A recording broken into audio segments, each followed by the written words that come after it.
ಪರಮಾತ್ಮನಿಗೆ ಮಾತ್ರ ಸಾಧ್ಯ ಇದೆಲ್ಲವೂ ಕೂಡ. ನಾರದ ಮಹರ್ಷಿಗಳು ಬಂದು ಹೇಳಿದ್ರು, ನಿನಗೆ ತಲೆ ಸರಿ ಇಲ್ಲ, ಗರ್ಭಿಣಿಯಾದವಳು ಇದನ್ನ ಕೇಳಬೇಕಂತೆ. ಕೃಷ್ಣನಂತ ಮಗ ಹುಡ್ತಾನೆ, ಒಳ್ಳೆ ಸುಸಂಸ್ಕೃತನಾದ ಮಗ ಹುಡ್ತಾನೆ, ಪ್ರಸವದ ವೇದನೆ ಇಲ್ಲದಂತೆ ಮಕ್ಕಳನ್ನ ಪಡಿಲಿಕ್ಕೆ ಇದೊಂದು ಒಳ್ಳೆಯ ಅವಕಾಶ. ವೃಕ್ಷ ಮಾತ್ರ ವಿಚಿತ್ರ. ಇದು ಎಂಥದ್ದು ಅಂದ್ರೆ, ಮೇಲೆ ಬೇರಿದೆ ಅಂತೆ, ಕೆಳಗಡೆಯಲ್ಲಿ ಕೊಂಬೆರೆಂಬೆಗಳಿದ್ದಾವೆ, ಎರಡು ವಿಧವಾದ ಹಣ್ಣುಗಳಿದ್ದಾವೆ ಈ ವೃಕ್ಷದಲ್ಲಿ ಅಂತ ಹೇಳಿದ್ರು. ಸಂಸಾರ ಅಂದ್ರೆ ಏನು ಅಂತ ಗೊತ್ತಿಲ್ಲ ನಮ್ಮ ಜನರಿಗೆ. ವ್ಯಕ್ತಿ ಕಾಡಲ್ಲಿ ಹೋಗ್ತಾ ಇದ್ದಂತೆ, ಒಂದು ಹುಲಿ ಬಂತು ಅಂತ ಮಧ್ಯದಲ್ಲಿ ನೇತಾಡ್ತಿದ್ದಾನೆ. ಕೆಳಗಿಳಿಯೋಣ ಅಂತ ನೋಡಿದ, ಹೊಳತು ಹೋದ ಕಸವನ್ನ ಮನೆಯಲ್ಲಿ ಇಟ್ಕೊಳ್ತಾರೆ, ಆದ್ರೆ ದೇಹವನ್ನ 4 ದಿವಸ ಇಟ್ಕೊಳ್ಳಲ್ಲ ಯಾರು. ನಾಲಿಗೆಯ ಮೇಲೆ ಒಂದು ಹನಿ ಜೇನ್ ಬಿತ್ತು. ಸಂಸಾರದಲ್ಲಿ ಸುಖ ಇಲ್ಲ, ಒಂದು ಆನಂದ ಇದೆ ನೋಡಿ ಸ್ವಾಮಿ, ನೀವು ಎಲ್ಲಿ ಹೋದ್ರೂ ಈ ಆನಂದ ಎನ್ನುವಂತಹದ್ದು ಸಿಗಲಿಕ್ಕೆ ಸಾಧ್ಯ ಇಲ್ಲ. ಪ್ರತಿಯೊಬ್ಬ ಮನುಷ್ಯನಿಗೂ ಬರುತ್ತಂತೆ ಇದು. ಇದು ಎಲ್ರಿಗೂ ಕೂಡ ಕಾಮನ್. ಉಡುಪಿಯಲ್ಲಿ ಕೃಷ್ಣನನ್ನ ಪ್ರತಿಷ್ಠೆ ಮಾಡುವಾಗ 9 ಕಿಂಡಿಯಿಂದ ದರ್ಶನ ಮಾಡಿ ಅಂತ ಹೇಳಿ. ಕೃಷ್ಣಂ ವಂದೇ ಮಂಥಪಾಶ ದರಂ ದಿವ್ಯಾರ್ಭಕಾಕೃತಿಂ ಶಿಖಾಬಂಧ ತ್ರಯೋಪೇತಂ ಭೈಷ್ಮೀ ಮಧ್ವಕರಾರ್ಚಿತಂ ಅಭ್ರಮಂ ಭಂಗರಹಿತಂ ಅಜಡಂ ವಿಮಲಂ ಸದಾನಂದ ತೀರ್ಥಮತುಲಂ ಭಜೆ ತಾಪತ್ರಯಾಪಹಂ.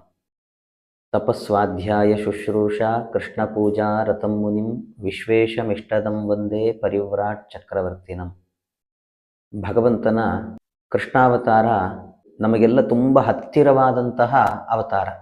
ಯಾಕೆಂದರೆ ಇವತ್ತಿಗೂ ನಾವು ಸುತ್ತಮುತ್ತಲು ಓಡಾಡುವಾಗ ಇದು ಕೃಷ್ಣ ಓಡಾಡಿದ ಜಾಗ, ಕೃಷ್ಣ ಬೆಳೆದ ಜಾಗ ಅಂತ ಅಲ್ಲಲ್ಲಿ ನಾವು ತೀರ್ಥಯಾತ್ರೆ ಅಂತ ಮಾಡ್ತಾ ಇರ್ತೇವೆ. ಹಾಗಾಗಿ ತುಂಬ ಕೃಷ್ಣನ ಜೊತೆಗಿದ್ದ ಆ ಪ್ರಕೃತಿ ಇವತ್ತಿಗೂ ನಮ್ಮ ಜೊತೆಗೂ ಇದೆ ಅನ್ನುವ ಭಾವ ನಮ್ಮಲ್ಲಿ ಇದೆ. ಹಾಗಾಗಿ ಕೃಷ್ಣ ಅಂದರೆ ತುಂಬ ಹತ್ತಿರದ ರೂಪ ಪರಮಾತ್ಮನದ್ದು. ಆ ರೂಪ ಹತ್ತಿರದ ರೂಪ ಅಷ್ಟೇ ಅಲ್ಲ, ಅದರ ಜೊತೆಗೆ ಮನಸ್ಸಿಗೂ ತುಂಬ ಹತ್ತಿರ ಆಗ್ತಾನು. ಕಾಲದಿಂದ ಮಾತ್ರ ಅಲ್ಲ, ಮನಸ್ಸಿಗೂ ಕೂಡ ತುಂಬ ಹತ್ತಿರವಾಗುವಂಥ ರೂಪ ಅದು ಭಗವಂತನದ್ದು. ಅವನ ಅವತಾರದಿಂದ ಹಿಡಿದು ಎಲ್ಲದರಲ್ಲೂ ಕೂಡ ಒಂದೊಂದು ಸಂದೇಶಗಳನ್ನು ಕೊಡ್ತಾ ಹೋಗ್ತಾನೆ ಪರಮಾತ್ಮ ನಮಗೆ. ಅವನು ಅವತಾರ ಮಾಡುವಾಗ ಭಗವಂತನದ್ದು ನಿಮಗೆಲ್ಲ ಸಾಮಾನ್ಯವಾಗಿ ಕೃಷ್ಣನ ಕಥೆ ಗೊತ್ತಿರುತ್ತೆ. ಪರಮಾತ್ಮನ ಕಥೆಯಲ್ಲಿ ಅದರಲ್ಲಿ ಅಡಗಿದಂಥ ಸಂದೇಶಗಳನ್ನು, ಯಾಕೆಂದರೆ ಇದರ ಬಗ್ಗೆ ಹೇಳುವಾಗ ನಾರಾಯಣ ಪಂಡಿತಾಚಾರ್ಯರು ಲೀಲಾಭಿರ್ ಭಾವಗರ್ಭಾಭಿಹಿ ಜನಮಾನಂದ ಎನ್ಬಭವು ಅಂತ ಹೇಳ್ತಾರೆ. ಕೃಷ್ಣ ಏನೇನು ಲೀಲೆ ತೋರಿಸಿದ್ದಾನೋ ಅದು ಎಲ್ಲವೂ ಕೂಡ ಭಾವಪೂರ್ಣವಾದಂಥ ಲೀಲೆ ಅಂತ. ಅದಕ್ಕೆ ನಿದರ್ಶನ ಭಗವಂತ ಅವನು ವಸುದೇವ ದೇವಕಿಯರಲ್ಲಿ ಅವತಾರವನ್ನು ಮಾಡ್ತಾನೆ. ಅದಕ್ಕೆ ಸರಿಯಾಗಿ ಕಂಸನಿಗೆ ವಸುದೇವ ದೇವಕಿಯರ ವಿವಾಹವನ್ನು ಮಾಡಿದಾಗ ಅಲ್ಲಿ ಅವನಿಗೊಂದು ಸೂಚನೆ ಬರುತ್ತೆ, ಆಕಾಶವಾಣಿ ಆಗತ್ತೆ. ನಿನ್ನ ತಂಗಿಯ ಗರ್ಭದಲ್ಲಿ ಅವತರಿಸುವಂತಹ 8ನೇ ಗರ್ಭ ನಿನ್ನ ಮೃತ್ಯು ಆಗತ್ತೆ ಅಂತ ಅವನಿಗೆ ಆಕಾಶವಾಣಿ ಬಂತು. ಆಕಾಶವಾಣಿ ಬಂದದ್ದೇ ತಡ, ಕೂಡಲೇ ಏನು ಮಾಡಿದ, ಮಗುವನ್ನೇ ಅಂದರೆ ತನ್ನ ತಂಗಿಯನ್ನೇ ಕೊಲ್ತೇನೆ ಅಂತ ಅನ್ಕೊಂಡ. ಆ ತಂಗಿಯನ್ನ ಕೊಲ್ಲುವೆ ಅಂತ ತಿಳ್ಕೊಂಡು ಅಲ್ಲೇ ಅವಳ ತಲೆ ಮುಡಿಗೆ ಕೈ ಹಾಕಿ ಎಳೆದು ಅವಳನ್ನು ಕೊಲ್ಲಿಕ್ಕೆ ಅಂತ ಹೋದಾಗ ವಸುದೇವ ಬಂದು ತಡೆದು ಹೇಳಿದ, ಒಬ್ಬ ಅಬಲೆ ಸ್ತ್ರೀ ಜೊತೆಗೆ ನಿನ್ನ ತಂಗಿ, ಇಷ್ಟೆಲ್ಲ ಸಂಬಂಧಗಳು ನಿನಗಿದ್ದು, ರಕ್ತ ಸಂಬಂಧ ಇದ್ದು ಅವಳನ್ನು ಕೊಲ್ಲೋದು ಸರಿಯಲ್ಲ ಅಂತ ಅವನಿಗೆ ಸಮಾಧಾನವನ್ನು ಹೇಳಿದ. ಕೇಳಲಿಲ್ಲ. ಕಡೆಗೆ ಒಂದು ಮಾತು ಹೇಳಿದ, ಹುಟ್ಟಿದ ಮಕ್ಕಳನ್ನೆಲ್ಲ ನಿನಗೆ ಕೊಡ್ತೇನೆ, ಏನು ಬೇಕಾದರೂ ಮಾಡ್ಕೊ, ಆದರೆ ಇವಳನ್ನು ಮಾತ್ರ ಕೊಲ್ಲಬೇಡ ಅಂತ ಹೇಳಿದ. ಅದಕ್ಕೆ ಒಪ್ಪಿ ಆದ ನಂತರ ಅವನಿಗೆ ಆಯಿತು. ಕೆಲವು ದಿವಸ ಕಳೆದಂತೆ ಒಂದು ಮಗು ಹುಟ್ಟಿತು. ಮಗು ಹುಟ್ಟಿದ ಕೂಡಲೇ ಆ ಮಗುವನ್ನ ಸಂಹಾರ ಮಾಡ್ತೇನೆ ಅಂತ ಅವನ ಮನಸ್ಸಿಗೂ ಇರಲಿಲ್ಲ. ಆದರೆ ಇವನೇ ವಸುದೇವನೇ ಹೋಗಿ ಏನು ಮಾಡಿದ ಅಂದರೆ ಈ ಮಗುವನ್ನು ಕೊಲ್ತಾನೆ ಇವನ್ ಕಂಸ ಅಂತ ಕೊಡ್ಲಿಕ್ಕೆ ಹೋದ.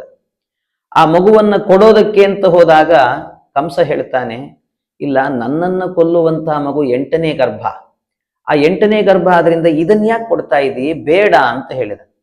ಆಯಿತು ಅಂತ ಆ ಮಗುವನ್ನು ಎತ್ಕೊಂಡು ಹೋದ್ರೆ ಕೂಡಲೇ ನಾರದ ಮಹರ್ಷಿಗಳು ಬರ್ತಾರೆ. ನಾರದ ಮಹರ್ಷಿಗಳು ಬಂದು ಹೇಳಿದರು, ಕಂಸ ನಿನಗೆ ತಲೆ ಸರಿ ಇಲ್ಲ. ಯಾಕೆ ಅಂದರೆ ಇದು ದೇವತೆಗಳ ಮಾತಿದು. ದೇವತೆಗಳು ಆಡಿದಂಥ ಮಾತೇನಿದೆ ಅದನ್ನ ಹೇಗೆ ಅರ್ಥ ಮಾಡಿಕೊಂಡಿದೆ ನೀನು? ಎಂಟನೇ ಗರ್ಭ ನಿನ್ನ ಮೃತ್ಯು ಅಂತ ಹೇಳಿದ್ದಾರೆ. ಅದು ದೇವಭಾಷೆ. ದೇವಭಾಷೆ ಯಾರಿಗೆ ಅರ್ಥ ಆಗತ್ತೆ? ಏನ್ ಬೇಕಾದ್ರೂ ಅರ್ಥ ಮಾಡ್ಲಿಕ್ಕೆ ಬರುತ್ತೆ. 8 ಅಂದ್ರೆ ಮೊದಲಿಂದ ಎಣಿಸಿದ್ರೆ ಕೊನೆಯದ್ದು 8, ಕೊನೆಯದ್ರಿಂದ ಎಣಿಸಿದ್ರೆ ಮೊದಲನೇದ್ದು 8, ಮಧ್ಯದಲ್ಲಿ ಎಣಿಸಿದ್ರೆ ಯಾವುದು 8 ಗೊತ್ತಿಲ್ಲ. ಹಾಗಾಗಿ ನಿನ್ನ ಮೃತ್ಯು ಮೊದಲನೇದ್ದು ಕೊನೆಯದ್ದು ಹೇಗೆ ತೀರ್ಮಾನ ಮಾಡಿದಿ ನೀನು ಅಂತ ಕೇಳಿದರು.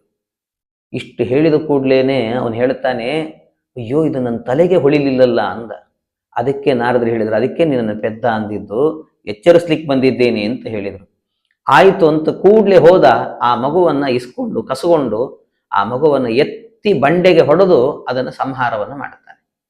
ಹೀಗೆ ಒಂದಲ್ಲ ಎರಡಲ್ಲ 6 ಜನ ಮಕ್ಕಳನ್ನ ಸಂಹಾರ ಮಾಡಿದಂತೆ. 6 ಜನ ಮಕ್ಕಳು. 6 ಜನ ಮಕ್ಕಳನ್ನ ಸಂಹಾರ ಮಾಡಿದ ನಂತರ 7ನೇ ಗರ್ಭವಾಗಿ ಶೇಷದೇವರು ಪ್ರವೇಶವನ್ನು ಮಾಡುತ್ತಾರೆ. ಆದರೆ ಭಗವಂತ ಆ ಶೇಷನನ್ನ ಬೆಳಿಲಿಕ್ಕೆ ವ್ಯವಸ್ಥೆ ಏನು ಮಾಡಿದ್ದ ಅಂದ್ರೆ 3 ತಿಂಗಳು ಈ ದೇವಕಿ ದೇವಿಯ ಗರ್ಭದಲ್ಲಿ ವಾಸ, 6 ತಿಂಗಳು ರೋಹಿಣಿ ಗರ್ಭದಲ್ಲಿ ವಾಸ. ಇದು ಹೇಗೆ ಸಾಧ್ಯ? ನಮಗೆ ಸಾಧ್ಯ ಇಲ್ಲ ಇದೆಲ್ಲವೂ ಕೂಡ. ಅಘಟಿತ ಘಟನಾ ಸಾಮರ್ಥ್ಯ ಇರುವಂತ ಪರಮಾತ್ಮನಿಗೆ ಮಾತ್ರ ಸಾಧ್ಯ ಇದೆಲ್ಲವೂ ಕೂಡ. ಯೋಚನೆ ಮಾಡ್ಲಿಕ್ಕೂ ಸಾಧ್ಯ ಇಲ್ಲ. ನಾವು ಹುಟ್ಟಿದ ಮೇಲೆ ಬೆಂಗಳೂರಲ್ಲಿ 10 ವರ್ಷ ಇದ್ವಿ, ಪೂನಾದಲ್ಲಿ 20 ವರ್ಷ ಇದ್ವಿ ಅಂತ ಹೇಳ್ತೇವೆ. ಆದರೆ ಇಲ್ಲಿ ಹಾಗಲ್ಲ. ಗರ್ಭದಲ್ಲಿರುವಾಗಲೇನೆ 3 ತಿಂಗಳು ಇಲ್ಲಿ 6 ತಿಂಗಳು ಅಲ್ಲಿ ಅಂತ ವ್ಯವಸ್ಥೆ ಮಾಡಿದ್ದಾನೆ ಪರಮಾತ್ಮ. ಹೀಗೆ ಇದು ಅವನ ಸಾಮರ್ಥ್ಯ, ಪರಮಾತ್ಮನದ್ದು. ಅಂತಹ ಸಾಮರ್ಥ್ಯದಿಂದ ಅವಳನ್ನ, ಆ ಗರ್ಭವನ್ನ ರೋಹಿಣಿ ಗರ್ಭಕ್ಕೆ ಕಳಿಸಿಕೊಟ್ಟ. ರೋಹಿಣಿ ಗರ್ಭಕ್ಕೆ ಕಳಿಸಿದ ಕೂಡ್ಲೇನೆ ಅನಂತರ ಅದು ಗರ್ಭಸ್ರಾವ ಆಯಿತು ಅಂತ ತಿಳಿದ್ರು. 8ನೇ ಗರ್ಭವಾಗಿ ಭಗವಂತ ಪರಮಾತ್ಮನೇ ಆ ದೇವಕಿಯ ಉದರವನ್ನ ಪ್ರವೇಶ ಮಾಡಿದಾಗ ಬ್ರಹ್ಮಾದಿ ದೇವತೆಗಳೆಲ್ಲರೂ ಕೂಡ ಸ್ತೋತ್ರ ಮಾಡುತ್ತಾರೆ. ಇದನ್ನ ಗರ್ಭಸ್ತುತಿ ಅಂತ ಕರೀತಾರೆ. ಈ ಗರ್ಭಸ್ತುತಿ ಏನಿದೆ ಅಲ್ವಾ, ಇದನ್ನ ಸಾಮಾನ್ಯವಾಗಿ ಗರ್ಭಿಣಿಯಾದಂಥ ಸ್ತ್ರೀ ಶ್ರವಣ ಮಾಡಬೇಕು ಅಂತ ಹೇಳ್ತಾರೆ. ಗರ್ಭಿಣಿಯಾದವಳು ಇದನ್ನು ಕೇಳಬೇಕಂತೆ. ಯಾರು ಈ ಗರ್ಭಸ್ತುತಿಯನ್ನು ಶ್ರವಣ ಮಾಡ್ತಾರೆ, ಕೇಳ್ತಾರೆ, ಅವರಿಗೆ ಪ್ರಸವ ವೇದನೆ ಇಲ್ಲದಂತೆ ಭಗವಂತ ಸುಖ ಪ್ರಸವವನ್ನು ಕೊಡ್ತಾನಂತೆ ದೇವರು. ಅದರಿಂದ ಇದನ್ನು ಶ್ರವಣ ಮಾಡಿ ಎಲ್ಲರೂ ಸಾಮಾನ್ಯವಾಗಿ ತಿಳಿದವರಾಗಿದ್ದರೆ ಈ ಗರ್ಭಸ್ತುತಿಯನ್ನ ಕೇಳಿಕೊಂಡು ಅನಂತರದಲ್ಲಿ, ಅಂದ್ರೆ ಸಾಮಾನ್ಯ ಗರ್ಭಿಣಿಯಾದಂತಹ ಅವರಿಗೆ ಸೀಮಂತದ ಕಾಲ ಷಷ್ಠೇವ ಅಷ್ಟಮೇ ಮಾಸೆ ಅಂತ ಹೇಳುತ್ತಾರೆ. ಹಾಗೆ 6ನೇ ತಿಂಗಳು ಅಥವಾ 8ನೇ ತಿಂಗಳಲ್ಲಿ ಸೀಮಂತವನ್ನ ಮಾಡುವಾಗ ಪೂರ್ವಭಾವಿಯಾಗಿ 1 ವಾರವೋ ಅಥವಾ 9 ದಿವಸವೋ ಹರಿವಂಶದ ಕಥೆ, ಕೃಷ್ಣನ ಕಥೆ ಇದನ್ನೆಲ್ಲ ಕೇಳುವಂತಹದ್ದು ಒಂದು ರೂಢಿ. ಹಾಗೆ ಈ ಗರ್ಭಸ್ತುತಿಯನ್ನ ಕೇಳಬೇಕು. ಗರ್ಭಸ್ತುತಿಯನ್ನ ಕೇಳಿದರೆ ಅದರಿಂದ ಸುಖಪ್ರಸವ ಎನ್ನುವಂತಹದ್ದು ಲಭ್ಯವಾಗುತ್ತೆ. ಆ ದೃಷ್ಟಿಯಿಂದ ಏನ್ ಹೇಳಿದ್ದಾರೆ ಗರ್ಭಸ್ತುತಿಯಲ್ಲಿ ಅಂದ್ರೆ ಬಹಳ ವಿಸ್ತಾರವಾದದ್ದು. ಒಂದು ಶ್ಲೋಕದ ವರ್ಣನೆಯನ್ನು ಮಾಡುತ್ತೇನೆ. ಭಗವಂತನನ್ನ ಬ್ರಹ್ಮಾದಿ ದೇವತೆಗಳು ಬಂದು ಪರಮಾತ್ಮನನ್ನ ಗರ್ಭದಲ್ಲಿರುವ ದೇವರನ್ನ ಕಂಡು ಕೈಯೆತ್ತಿ ಮುಗಿದು ಒಂದು ಸರ್ತಿ ನಮೋ ನಮಃ ಅಂದ್ರಂತೆ. ಎಂಥ ದೇವರು ನೀನು! ಏಕಾಯನೋಸೌ ದ್ವಿಪಲಸ್ತ್ರಿಮೂಲಃ ಚತುರಸ ಪಂಚಶಿಪ ಷಡಾತ್ಮ ಸಪ್ತತ್ವಗಷ್ಟ ವಿಟಪೋ ನವಾಕ್ಷಃ ದಶಚ್ಛದಿ ದ್ವಿಖಗೋಹ್ಯಾದಿ ವೃಕ್ಷಃ. ಭಗವಂತನನ್ನ ಹೇಳುತ್ತಿದ್ದಾರೆ. ಪರಮಾತ್ಮ ನೀನೇ ಸೃಷ್ಟಿ ಮಾಡಿದಂತಹ ಪ್ರಪಂಚ, ಈ ಪ್ರಪಂಚ ಏನಿದೆ ಇದು 10ರಿಂದ ಕೂಡಿರುವಂತಹ ಪ್ರಪಂಚ. 10ರಿಂದ ಕೂಡಿರೋದು ಅಂದ್ರೆ 5 ಇದಕ್ಕೆ ಪ್ರಪಂಚ ಅಂತ ಯಾಕೆ ಹೆಸರು ಅಂದ್ರೆ ಪ್ರಪಂಚ, ಪಂಚ ಅಂದ್ರೆ 5 ಅಂತ ಅರ್ಥ. 5 ಸೇರಿ ಪ್ರಕೃಷ್ಟವಾದ ಪಂಚ ಇದೆ ಅಂದ್ರೆ ಪಂಚಭೇದಗಳಿದ್ದಾವೆ ಅಂತ ಅರ್ಥ. ಅಷ್ಟೇ ಅಲ್ಲ, ಅದರ ಜೊತೆಗೆ ಪಂಚ ಅಂದ್ರೆ 55, 1ರಿಂದ 55 ಅಥವಾ 1ರಿಂದ 10 ಇದನ್ನೇ ಪ್ರಪಂಚ ಅಂತ ಕರೆಯೋದು. ಅಂದ್ರೆ ಅರ್ಥ ಏನು ಅಂದ್ರೆ ನೀವು 1ರಿಂದ 10 ಪ್ಲಸ್ ಮಾಡ್ತಾ ಹೋದ್ರು ಕೂಡ 1 + 2 3, 3 + 3 6 ಹೀಗೆ 10ರ ತನಕ ಕೂಡಿಸಿದ್ರೆ ಸಿಗುವ ಸಂಖ್ಯೆ 55. ಹಾಗೆ ಒಟ್ಟು ಪ್ರಪಂಚ ಅಂದ್ರೆ 1ರಿಂದ 10 ಅದೇ 55. ಅದನ್ನೇ 5 ಪಂಚ ಪ್ರಪಂಚ ಅಂತ ಕರೆದ್ರು. ಏನಿದು ಪಂಚ ಪ್ರಪಂಚ ಅಂತ ಹೇಳಿದ್ರೆ ಅದಕ್ಕೆ ಹೇಳಿದ್ರು, ಇಡೀ ಪ್ರಪಂಚವನ್ನ ಭಗವಂತ ಸೃಷ್ಟಿ ಮಾಡಿದ್ದಾನಲ್ಲ, ಇದೊಂದು ಮರ, ಹೆಮ್ಮರ ಇದು ಅಂತ ಹೇಳ್ತಾರೆ. ಏಕಾಯನೋಸೌ, ಈ ಮರ ಇದರ ಬೇರೆಲ್ಲಿದೆ, ಇದರ ಕೊಂಬೆ ರೆಂಬೆಗಳೆಲ್ಲಿದ್ದಾವೆ, ಹೇಗಿದೆ ಇದು ವೃಕ್ಷ ಅಂತ ಕೇಳಿದ್ರೆ ಈ ಪ್ರಪಂಚ ಎನ್ನುವಂತಹ ವೃಕ್ಷ ಅದೊಂದು ದಿವ್ಯವಾದ ವೃಕ್ಷ. ಅದು ಹೇಗಿದೆ ಅಂದ್ರೆ ಬೇರೆ ಮರ ಗಿಡಗಳಿಗೆಲ್ಲದಕ್ಕೂ ಕೂಡ ಭೂಮಿಯಲ್ಲಿ ಕೆಳಗೆ ಬೇರಿರುತ್ತೆ, ಮೇಲೆ ಕೊಂಬೆರೆಂಬೆಗಳಿರ್ತವೆ. ಈ ವೃಕ್ಷ ಮಾತ್ರ ವಿಚಿತ್ರ. ಇದು ಎಂಥದ್ದು ಅಂದ್ರೆ ಮೇಲೆ ಬೇರಿದೆ ಅಂತೆ, ಕೆಳಗಡೆಯಲ್ಲಿ ಕೊಂಬೆರೆಂಬೆಗಳಿದ್ದಾವಂತೆ. ಅದನ್ನೇ ಭಗವದ್ಗೀತೆಯಲ್ಲಿ ಕೃಷ್ಣ ಹೇಳಿದ. ಪರಮಾತ್ಮ ಹೇಳುವಾಗ ಊರ್ಧ್ವ ಮೂಲಂ ಅಧಶಾಖಂ ಅಶ್ವತ್ಥಂ ಪ್ರಾಹುರವ್ಯಯಂ, ಇದನ್ನೇ ಹೇಳಿದ್ದು. ಊರ್ಧ್ವ ಮೂಲಂ, ಇದರ ಮೂಲ ಬೇರು ಎಲ್ಲಿದೆ ಅಂದ್ರೆ ಮೇಲೆ ಇದೆ. ಅಧಶಾಖಂ, ಇದರ ಕೊಂಬೆರೆಂಬೆಗಳೆಲ್ಲವೂ ಕೂಡ ಕೆಳಗಿದ್ದಾವೆ ಅಂತ. ಎಂಥ ವಿಚಿತ್ರ ಇದು! ಹೀಗೊಂದು ವೃಕ್ಷವನ್ನು ಸೃಷ್ಟಿ ಮಾಡಿದ್ದಾನೆ ಪರಮಾತ್ಮ. ಇದಕ್ಕೆ ಹೆಸರೇನು ಅಂದ್ರೆ, ಈ ಪ್ರಪಂಚ ಅನ್ನುವ ವೃಕ್ಷಕ್ಕೆ ಅಶ್ವತ್ಥಂ ಪ್ರಾಹುರವ್ಯಯಂ, ಅಶ್ವತ್ಥಂ ಪ್ರಾಹುಹು ಅಂತ, ಅಶ್ವತ್ಥ ಅಂತ ಹೆಸರಂತೆ ಈ ವೃಕ್ಷಕ್ಕೆ.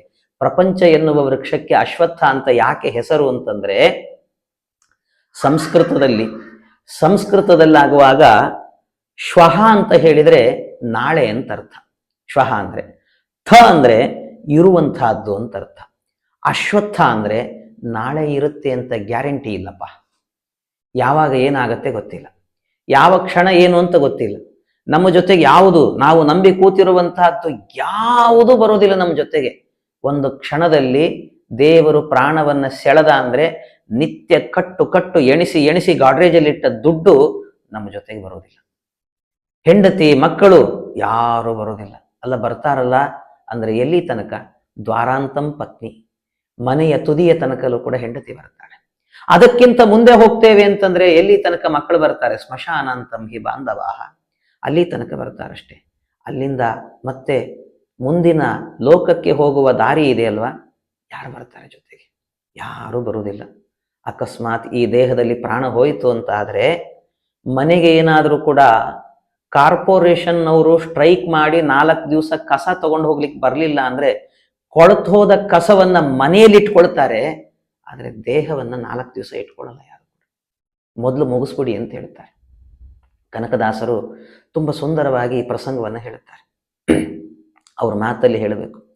ಸುತ್ತಲೇ ಕುಳ್ಳಿದ್ದ ಮಿತ್ರ ಬಾಂಧವರೆಲ್ಲ ಹೊತ್ತಾಯ್ತು ಹೊರಗೆ ಹಾಕೆನುವಾರೋ, ಹಿತ್ತಲ ಕಸಕ್ಕಿಂತ ಅತ್ತತ್ತ ಈ ದೇಹ ಹೊತ್ತು ಕೊಂಡೊಯ್ದು ಅಗ್ನಿಯೋಳು ಬಿಸುಟುವರೋ. ಯಾರಪ್ಪ ಬರ್ತಾರೆ ನಿನ್ ಜೊತೆಗೆ? ಕನಕದಾಸರು ಹೇಳ್ತಾರೆ, ಯಾರು ಬರೋದಿಲ್ಲ. ಬರೋದು ಯಾವುದು ಅಂದ್ರೆ, ನಾವು ಜೀವನದ ಉದ್ದಕ್ಕೂ ಏನು ಧರ್ಮ ಕರ್ಮಗಳನ್ನು ಮಾಡಿದ್ದೇವೆ, ಏನು ಭಗವಂತನ ನಾಮಸ್ಮರಣೆ ಮಾಡಿದ್ದೇವೆ, ನಾರಾಯಣನ ನಾಮ ನೆರೆ ಬಾಹೋದಲ್ಲದೆ ಯಾರು ಸಂಗಡ ಬಾಹೋರಿಲ್ಲ. ಇದು ಒಂದೇ ಬರುತ್ತಂತೆ. ಅದರಿಂದ ನಿಮ್ಮ ಜೀವನದಲ್ಲಿ ನೆನಪಿಟ್ಟುಕೊಳ್ಳಿ, ಬರುವಂತಹದ್ದು ನಮ್ಮ ಜೊತೆಗೆ ಅಂದ್ರೆ ಭಗವಂತನ ನಾಮಸ್ಮರಣೆ ಮಾತ್ರ. ಅದರಿಂದ ಪರಮಾತ್ಮನ ಇದು ಈ ಪ್ರಪಂಚ ಎನ್ನುವಂಥದ್ದು ಅಶಾಶ್ವತ, ಇದು ಶಾಶ್ವತ ಅಲ್ಲ. ಅದಕ್ಕೆ ಈ ವೃಕ್ಷಕ್ಕೆ ಅಶ್ವತ್ಥ ಅಂತ ಹೆಸರು. ಊರ್ಧ್ವಮೂಲಂ ಅಧಶಾಖಂ ಅಶ್ವತ್ಥಂ ಪ್ರಾಹುಹು ಅಂತ. ಈ ವೃಕ್ಷದಲ್ಲಿ ದ್ವಿಫಲಹ ಅಂತ ಹೇಳಿದ್ರು. ಏಕಾಯನೋಸೋ ದ್ವಿಫಲಹ. ದ್ವಿಫಲಹ ಅಂದ್ರೆ 2 ವಿಧವಾದ ಹಣ್ಣುಗಳಿದ್ದಾವೆ ಈ ವೃಕ್ಷದಲ್ಲಿ ಅಂತ ಹೇಳಿದರು. ಯಾವುದದು 2 ವಿಧವಾದ ಹಣ್ಣು ಅಂತ ಕೇಳಿದ್ರೆ, 2 ವಿಧವಾದಂತಹ ಜನಾಂಗ ಅಂತ ಅರ್ಥ. ಜೀವರಾಶಿಗಳು 2 ವಿಧವಾದ್ದು. 2 ವಿಧ ಅಂದ್ರೆ ಯಾವುದದು ಅಂದ್ರೆ, ಇದನ್ನ ಬಹಳ ಸುಂದರವಾಗಿ ನಾರಾಯಣೋಪನಿಷತ್ತು ಹೇಳುತ್ತೆ. ಅಜಾಂ ಏಕಾಂ ಲೋಹಿತ ಶುಕ್ಲ ಕೃಷ್ಣಾಂ ಬಕ್ವೀಃ ಪ್ರಜಾ ಸೃಜಮಾನಾಂ ಸ್ವರೂಪಾಃ ಅಜೋಕ್ಯೇಕೋ ಜುಷಮಾನೋನು ಶೇತೆ ಜಹಾತ್ಯೇನಾಂ ಭುಕ್ತ ಭೋಗಾಂ ಅಜೋನ್ಯಃ.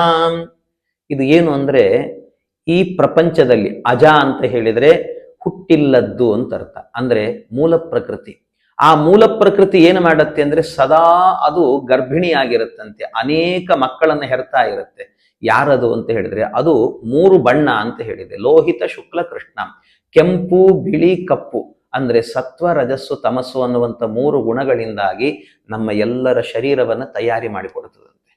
ಇದರಲ್ಲಿ 2 ವಿಧವಾದ ಜೀವರು. ಏನು ಅಂದ್ರೆ, 2 ವಿಧವಾದದ್ರಲ್ಲಿ ಒಬ್ಬರು, ಕೆಲವು ಜೀವರಾಶಿಗಳೇನು ಮಾಡುತ್ತಾರೆ, ಈ ಸಂಸಾರದಲ್ಲಿ ಮುಳುಗಿ, ಆಹಾ ಎಷ್ಟು ಚೆನ್ನಾಗಿದೆಯಲ್ಲ ಈ ಸಂಸಾರ, ಬಹಳ ಸುಂದರವಾಗಿದೆ ಅಂತ, ಎಲ್ಲೋ ಒಂದು ಕಡೆಯಲ್ಲಿ ಸಂಸಾರ ಅಂದ್ರೆ ಏನು ಅಂತ ಗೊತ್ತಿಲ್ಲ ನಮ್ಮ ಜನರಿಗೆ, ಆದ್ರೂ ಅದರಲ್ಲಿ ಒಂದು ಸಣ್ಣ ಸುಖವನ್ನ ಕಾಣುತ್ತಾನೆ.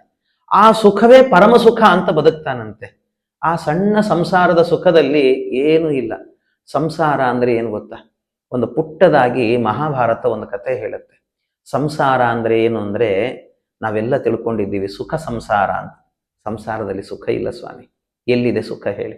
ಯಾಕೆಂದರೆ ಸಂಸಾರ ಅಂದರೆ ಒಬ್ಬ ವ್ಯಕ್ತಿ ಕಾಡಲ್ಲಿ ಹೋಗ್ತಾ ಇದ್ದಂತೆ, ಒಂದು ಹುಲಿ ಬಂತು, ಹೆದರಿದ, ಓಡಲಿಕ್ಕೆ ಶುರು ಮಾಡಿದ. ಓಡ್ದ ಓಡ್ದ ಓಡ್ದ, ಹುಲಿ ಹಿಮ್ಮೆಟ್ಟಿಕೊಂಡು ಬಂತು, ಓಡ್ದ, ಓಡಿ ಹೋಗಿ ಗೊತ್ತಿಲ್ಲದೇನೆ ಹಾರಿ ಹಾಳ ಬಾವಿಗೆ ಬಿದ್ದಂತೆ. ಬಾವಿಗೆ ಬೀಳುವಾಗ ಅಕಸ್ಮಾತ್ ಅವನ ಕೈಗೆ ಒಂದು ಹಗ್ಗ ಸಿಕ್ತು. ಹಗ್ಗ ಹಿಡ್ಕೊಂಡ, ಗಟ್ಟಿ ಹಿಡ್ಕೊಂಡ, ನೇತಾಡ್ತಾ ಇದ್ದಾನಂತೆ. ಅಬ್ಬಾ, ನನ್ನ ಜೀವ ಉಳಿತು ಅಂತ ಅನ್ಕೊಂಡ. ಹುಲಿ ಬಂತು, ಮೇಲೆ ಬಾವಿಯ ಮೇಲೆ ನಿಂತಿದೆ, ಕಾಯ್ತಾ ಇದೆ, ಮೇಲೆ ಬಾ ನಿನ್ನನ್ನು ತಿಂದು ಹಾಕ್ತೀನಿ ಅಂತ. ಅದು ಕಾಯ್ತಾ ನಿಂತಿರುವಾಗ ಜೀವ ಉಳಿತಲ್ಲ ಅಂತ ಅನ್ಕೊಂಡ. ಪರವಾಗಿಲ್ಲ, ಇಲ್ಲಿ ಕೆಳಗಡೆ ಬಾವಿಯಲ್ಲೇ ಇಳಿದು ಬಿಡೋಣ ಅಂತ ಮಧ್ಯದಲ್ಲಿ ನೇತಾಡ್ತಿದ್ದಾನೆ. ಕೆಳಗಿಳಿಯೋಣ ಅಂತ ನೋಡಿದ, ಕೆಳಗಡೆ ಬಾವಿಯಲ್ಲಿ ಸಾವಿರಾರು ಸರ್ಪಗಳೆಲ್ಲವೂ ಕೂಡ ಮೇಲೆ ಮೇಲೆ ಹಾರ್ತಾ ಇದ್ದಾರೆ. ಗಾಬರಿ ಆಯ್ತು ಅವನಿಗೆ. ಎಲ್ಲ ಏನಪ್ಪ ಇದು? ಕೆಳಗೆ ಹಾವು, ಮೇಲೆ ಹುಲಿ, ಇಷ್ಟು ಇದರ ಮಧ್ಯದಲ್ಲಿ ಏನಾಯ್ತಂತೆ, ಮಧ್ಯದಲ್ಲಿ ಅವನೇನೋ ಒಂದು ಹಗ್ಗ ಹಿಡಿದಿದ್ನಲ್ಲ, ಮೇಲ್ಭಾಗದಲ್ಲಿ ಬಾವಿಯಲ್ಲಿ 2 ಬಿಲ ಇತ್ತಂತೆ, ರಂಧ್ರಗಳು. ಆ ರಂಧ್ರಗಳಿಂದ 2 ಇಲಿ ಹೊರಗೆ ಬಂತು. ಆ ಇಲಿ ಹೊರಗೆ ಬಂದು ಇವನೇನು ಹಿಡ್ಕೊಂಡಿದ್ದ ಆ ಹಗ್ಗವನ್ನು ಕತ್ತರಿಸ್ಬೇಕು ಅಂತ ಹಲ್ಲಿಂದ ಕಟ ಕಟ ಕಟ ಅಂತ ಕಡಿತಾ ಇದ್ದವಂತ. ಯಾವಾಗ ಬೀಳುತ್ತೋ ಗೊತ್ತಿಲ್ಲ, ಅಂಥ ಸ್ಥಿತಿ. ಇದರ ಮಧ್ಯದಲ್ಲಿ ಮತ್ತೊಂದೇನಾಯ್ತು ಅವನಿಗೆ ಅಂದರೆ, ಅವನು ನೋಡ್ತಾನೆ ಹಿಡಿದದ್ದು ಎಂಥ ಹಗ್ಗ, ಗಟ್ಟಿ ಇದೆಯಾ ಅಂತ ನೋಡಿದರೆ ಹಿಡಿದದ್ದು ಹಗ್ಗ ಅಲ್ಲ, ಒಣಗಿದ ಬಳ್ಳಿಯನ್ನು ಹಿಡ್ಕೊಂಡಿದ್ದಾನೆ. ಯಾವಾಗ ಬೀಳುತ್ತೋ ಗೊತ್ತಿಲ್ಲ. ಇದರ ಮಧ್ಯದಲ್ಲಿ ನೇತಾಡುವಾಗ ಆ ಕಡೆ ಈ ಕಡೆ ಆ ಬಾವಿಯಲ್ಲಿ ದೊಡ್ಡದಾಗಿರುವ ಒಂದು ಜೇನಿನ ಗೂಡು. ಅಕಸ್ಮಾತು ಆ ಬಳ್ಳಿ ಆ ಜೇನಿನ ಗೂಡಿಗೆ ಬಡೀತಂತೆ. ಬಡದಾಗ ಜೇನೆಲ್ಲ ಕಿತ್ತುಕೊಂಡು ಬಂದು ಇವನ ಮೈಯಲ್ಲಿ ಮುತ್ತಿ ಕಡಿಲಿಕ್ಕೆ ಶುರು ಮಾಡಿದವು. ಒಂದೊಂದು ಜೇನು ಕಡಿತಾ ಇದ್ದಾವೆ. ಇದರ ಮಧ್ಯದಲ್ಲಿ ಎಂಥ ವಿಚಿತ್ರ, ಮೇಲೆ ಹುಲಿ, ಕೆಳಗೆ ಸರ್ಪ, ಇಲಿಗಳು ಕತ್ತರಿಸ್ತಿದ್ದಾವೆ, ಹಿಡಿದದ್ದು ಒಣಗಿದ ಬಳ್ಳಿ, ಮೈಯೆಲ್ಲ ಜೇನು ಹುಳ ಮುತ್ತುಕೊಂಡಿದ್ದಾವೆ. ಇದರ ಮಧ್ಯದಲ್ಲಿ ಏನಾಯ್ತಂತೆ, ಆ ಜೇನಿನ ಗೂಡಿನಿಂದ ಜೇನು ಒಂದೊಂದೇ ಹನಿ ಕೆಳಗೆ ಬೀಳ್ತಾ ಇತ್ತಂತೆ. ಅದು ಬೀಳುವಾಗ ಅಕಸ್ಮಾತ್ ಆಗಿ ಅವನ ನಾಲಿಗೆಯ ಮೇಲೆ ಒಂದು ಹನಿ ಜೇನು ಬಿತ್ತು. ಬಿದ್ದು ಕೂಡಲೇ ಅದನ್ನು ನೋಡಿ ಅದನ್ನು ರಸವನ್ನು ಆಸ್ವಾದನೆ ಮಾಡಿ ಅಂದುಕೊಂಡಂತೆ, ಆಹಾ, ಎಷ್ಟು ರುಚಿಯಾಗಿದೆಯಲ್ಲ ಜೇನು ಅಂತ. ಸಂಸಾರ ಅಂದರೆ ಇದೇ ಸ್ವಾಮಿ, ಬೇರೆ ಏನೂ ಅಲ್ಲ. ಯಾಕೆ ಅಂದರೆ ನಮ್ಮನ್ನು ನಮ್ಮ ಜೀವನದಲ್ಲಿ ನಾವು ಮನೆಯಿಂದ ಹೊರಗೆ ಹೋದರೆ ಹುಲಿಯಂತೆ ನಮ್ಮನ್ನು ತಿನ್ನಲಿಕ್ಕೆ ಅಂತ ಬೇಕಾದಷ್ಟು ಜನ ಕಾಯ್ತಿದ್ದಾರೆ. ಎಷ್ಟೋ ಸರ್ತಿ ನಮ್ಮ ಮನೆಯಲ್ಲೇ ಇರೋಣ ಅಂದರೆ ನಮ್ಮ ಬಂಧುಗಳೇನೇ ನಮಗೆ ಹಾವಿನಂತೆ ವರ್ತಿಸ್ತಾ ಇರ್ತಾರೆ, ವಿಷಜಂತುಗಳಾಗಿರ್ತಾರೆ. ಇದರ ಮಧ್ಯದಲ್ಲಿ ಮಕ್ಕಳು, ಅವರು ಇವರು ಸುತ್ತಮುತ್ತಲು ಇದ್ದವರು ಜೇನಿನಂತೆ, ಇಲಿಯಂತೆ ನಮ್ಮನ್ನು ಮುತ್ತಿಕೊಂಡು ನಮ್ಮನ್ನು ಹೀರ್ತಾ ಇರ್ತಾರೆ. ಇದರ ಮಧ್ಯದಲ್ಲಿ ಭಗವಂತ ಆಗಾಗ ಸಂಸಾರದಲ್ಲಿ ಒಂದು ಸಣ್ಣ ಸುಖವನ್ನು ಕೊಡ್ತಾನಂತೆ. ಈ ಸುಖವನ್ನು ತೆಗೆದುಕೊಂಡು ಆಹಾ, ಎಷ್ಟು ಅದ್ಭುತವಾದ ಸಂಸಾರ ಅಂತ ತಿಳ್ಕೊಳ್ತೀವಿ. ಸ್ವಾಮಿ, ಸಂಸಾರದಲ್ಲಿ ಸುಖ ಇಲ್ಲ. ಎಲ್ಲಿದೆ ಹಾಗಾದರೆ ಸುಖ ಅಂತ ಹೇಳಿದರೆ, ನಿಮ್ಮ ಇಡೀ ದಿವಸದ ನಿಮ್ಮ ಎಲ್ಲ ವರ್ಕನ್ನು, ಟೆನ್ಷನ್ನನ್ನೆಲ್ಲ ಇಡೀ ಬೆಳಿಗ್ಗೆಯಿಂದ ಸಾಯಂಕಾಲದ ತನಕ, ರಾತ್ರಿ ತನಕ ಕೆಲಸ ಮಾಡಿದ್ವಿ, ಎಲ್ಲ ಮಾಡಿ ಆದ ನಂತರ ಎಲ್ಲಾದರೂ ಒಂದು ಕಡೆಯಲ್ಲಿ ಹೋಗಿ ಒಂದು ದೇವಸ್ಥಾನ, ಒಂದು ರಾಯರ ಮಠ, ಒಂದು ಕೃಷ್ಣನ ಮಂದಿರ, ಆ ಮಂದಿರಕ್ಕೆ ಹೋಗಿ 4 ಪ್ರದಕ್ಷಿಣೆಯನ್ನು ಹಾಕಿ ರಾಯರ ಎದುರಲ್ಲೋ ಅಥವಾ ಕೃಷ್ಣನ ಎದುರಲ್ಲೋ ಕೂತ್ಕೊಂಡು 2 ನಿಮಿಷ ಧ್ಯಾನವನ್ನು ಮಾಡುವಾಗ ಒಂದು ಆನಂದ ಇದೆ ನೋಡಿ ಸ್ವಾಮಿ, ನೀವು ಎಲ್ಲಿ ಹೋದ್ರೂ ಈ ಆನಂದ ಎನ್ನುವಂಥದ್ದು ಸಿಗಲಿಕ್ಕೆ ಸಾಧ್ಯ ಇಲ್ಲ.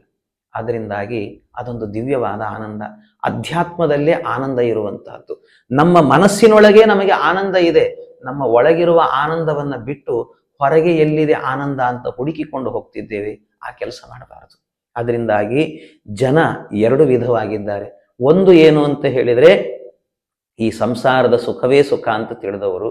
ಇನ್ನು ಕೆಲವರು ಈ ಸಂಸಾರ ನಿಸ್ಸಾರ, ಇದರಲ್ಲಿ ಏನು ಇಲ್ಲ ಅಂತ ಇದಕ್ಕೆ ಬೆನ್ನು ಹಾಕಿ ಹೊರಟೋಗ್ತಾ ಇದ್ದಾರಂತೆ. ಇದು 2 ವಿಧವಾದಂಥ ಹಣ್ಣುಗಳು ಅಂತ ಹೇಳಿದರು. ತ್ರಿಮೂಲ ಏಕಾಯನೋಸು ದ್ವಿಫಲಃ ತ್ರಿಮೂಲ, 3 ಮೂಲಗಳಿದ್ದಾವೆ ಅಂತ. ಅಂದರೆ 3 ತಾಯಿ ಬೇರುಗಳು ಇದಕ್ಕೆ. ಯಾವುದು ಅಂದರೆ ಸತ್ವ, ರಜಸ್ಸು, ತಮಸ್ಸು ಅನ್ನುವಂಥ ಗುಣಗಳು ಅಂತ. ಇದರಲ್ಲಿ 4 ರಸಗಳಿದ್ದಾವೆ ಅಂತ ಹೇಳಿದರು. ಯಾವುದು ಅಂದರೆ ಧರ್ಮ, ಅರ್ಥ, ಕಾಮ, ಮೋಕ್ಷ ಎನ್ನುವಂತಹ ಪುರುಷಾರ್ಥಗಳು. ಪಂಚಶಿಪಃ, 5 ಬೀಳಲುಗಳಿದ್ದಾವೆ ಇದಕ್ಕೆ. ಯಾವುದದು ಅಂದರೆ ಪಂಚಭೂತಗಳು, ಮಣ್ಣು, ನೀರು, ಗಾಳಿ, ಆಕಾಶ, ಬೆಂಕಿ ಅಂತ ಈ 5 ಭೂತಗಳು, ಇದರಲ್ಲಿ ಷಡಾತ್ಮ 6 ವಿಧವಾದಂತಹ ವಿಕಾರಗಳಿದ್ದಾವೆ. ವಿಕಾರ ಅಂದರೆ ಪ್ರತಿಯೊಬ್ಬ ಮನುಷ್ಯನಿಗೂ ಬರುತ್ತಂತೆ ಇದು. ಯಾವುದು? ಅಸ್ತಿ, ಜಾಯತೆ, ವರ್ಧತೆ, ಪರಿಣಮತೆ, ವಿಪರಿಣಮತೆ, ನಶ್ಯತಿ. ಅಂದರೆ ಅಸ್ತಿ ಮೊದಲು ತಾಯಿ ಗರ್ಭದಲ್ಲಿ ಇದ್ದಾನೆ ಅಂತ ಅರ್ಥ. ಅಸ್ತಿ ಅಸ್ತಿತ್ವ. ಆಮೇಲೆ ಜಾಯತೆ ಹುಟ್ಟಿದ, ಹೊರಗೆ ಬಂದು ಗರ್ಭದಿಂದ ಹೊರಗೆ ಬಂದು ಕಣ್ಣನ್ನು ಅರಳಿಸಿ ಪಿಳಿ ಪಿಳಿ ಅಂತ ನೋಡಲಿಕ್ಕೆ ಶುರು ಮಾಡುತ್ತಾನೆ. ಆಮೇಲೆ ವರ್ಧತೆ ಬೆಳಿಲಿಕ್ಕೆ ಶುರುವಾಗ್ತಾನೆ. ಪರಿಣಮತೆ ಪರಿಣಾಮಗಳು ಬೆಳೆದು ಮೈಯೆಲ್ಲ ಗಟ್ಮುಟ್ಟಾಗುತ್ತೆ, ಗಡ್ಡ ಮೀಸೆಗಳು ಬರುತ್ತೆ, ಚೆನ್ನಾಗಿ ಬೆಳೀತಾನೆ. ಅದರ ಜೊತೆಗೆ ವಿಪರಿಣಮತೆ, ಕೆಲವು ದಿವಸ ಆದ ನಂತರ ಅದೆಲ್ಲ ವಿಪರಿಣಾಮ ಅಂದರೆ ಬೆಳೆದಂತಹ ಗಡ್ಡ ಮೀಸೆಗಳೆಲ್ಲವೂ ಕೂಡ ಬಿಳಿ ಆಗಲಿಕ್ಕೆ ಶುರುವಾಗುತ್ತೆ, ಮೈ ಸುಕ್ಕುಗಟ್ಟಲಿಕ್ಕೆ ಶುರುವಾಗುತ್ತೆ. ಕೊನೆಗೊಂದು ದಿವಸ ಮನುಷ್ಯ ನಶ್ಯತಿ, ಶಾಶ್ವತವಾಗಿ ಇಲ್ಲ ಅಂತ ಹೊರಟು ಹೋಗ್ತಾನೆ. ಇದು ಎಲ್ರಿಗೂ ಕೂಡ ಕಾಮನ್. ಯಾರು ಇದನ್ನು ನಿಲ್ಲಿಸಲಿಕ್ಕೆ ಸಾಧ್ಯ? ಯಾರಿಂದಲೂ ಆಗೋದಿಲ್ಲ. ಈ 6 ವಿಧವಾದಂಥ ವಿಕಾರಗಳು ಪ್ರತಿಯೊಬ್ಬ ಜೀವನಿಗೂ ಕೂಡ ಬಂದೇ ಬರುತ್ತಂತೆ. ಇದನ್ನು ದಾಟಿ ಹೋಗಬೇಕು ಅಂದರೆ ಸಂಸಾರದ ಸಮುದ್ರದಿಂದ ಆ ಕಡೆಗೆ ಮೋಕ್ಷಕ್ಕೆ ಹೋದರೆ ಮಾತ್ರ. ಈ ಸಮುದ್ರದಿಂದ ದಾಟಿಸುವವನು ಯಾರು? ಒಬ್ಬ ನೌಕೆಯನ್ನ ಅಂದರೆ ಹಡಗನ್ನ ದಾಟಿಸುವ ಒಬ್ಬ ನಾವಿಕ ಬೇಕಲ್ಲ ನಮಗೆ ಅಂದರೆ ಅದನ್ನು ಪುರಂದರದಾಸರು ಹೇಳಿದರು.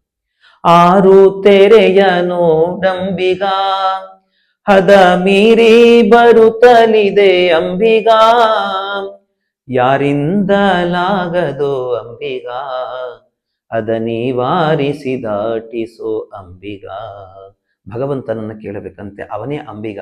6 ತೆರೆಯ ನೋಡಂಬಿಗ ಅಂದರೆ 6 ಅಂದರೆ ಯಾವುದದು? 6 ಇದೆ ಈಗ ಹೇಳಿತ್ತು. ಅಸ್ತಿ, ಜಾಯತೆ, ವರ್ಧತೆ, ಪರಿಣಮತೆ, ವಿಪರಿಣಮತೆ, ನಶ್ಯತಿ ಅಂತ. ಈ 6 ತೆರೆಗಳು ನಮಗೆ ಬೇಡ ಅಂದ್ರೂ ಬರುತ್ತೆ. ನಮಗದು ಮುಪ್ಪು ಬೇಡ ಅಂದರೆ ಬಿಡುತ್ತಾ? ಅದು ಬಂದೇ ಬರುತ್ತೆ. ಅದರಿಂದ ಇದನ್ನು ದಾಟಿ ಹೋಗಬೇಕು ಅಂದರೆ ಮೋಕ್ಷಕ್ಕೆ ಹೋಗಬೇಕು, ಕೃಷ್ಣನ ಅನುಗ್ರಹ ಆಗಬೇಕು. ಹೀಗೆ ಭಗವಂತನ ಅನುಗ್ರಹಕ್ಕೋಸ್ಕರವಾಗಿ ಮಾಡಬೇಕು. ಇಂತಹದ್ದು 6 ವಿಧವಾದ ವಿಕಾರಗಳು ಈ ಪ್ರಪಂಚ ಎನ್ನುವ ವೃಕ್ಷದಲ್ಲಿದೆ. ಆಮೇಲೆ ಸಪ್ತತ್ವಕ್ಕೆ 7 ವಿಧವಾದಂಥ ತೊಗಟೆಗಳಿದ್ದಾವೆ ಇದರಲ್ಲಿ.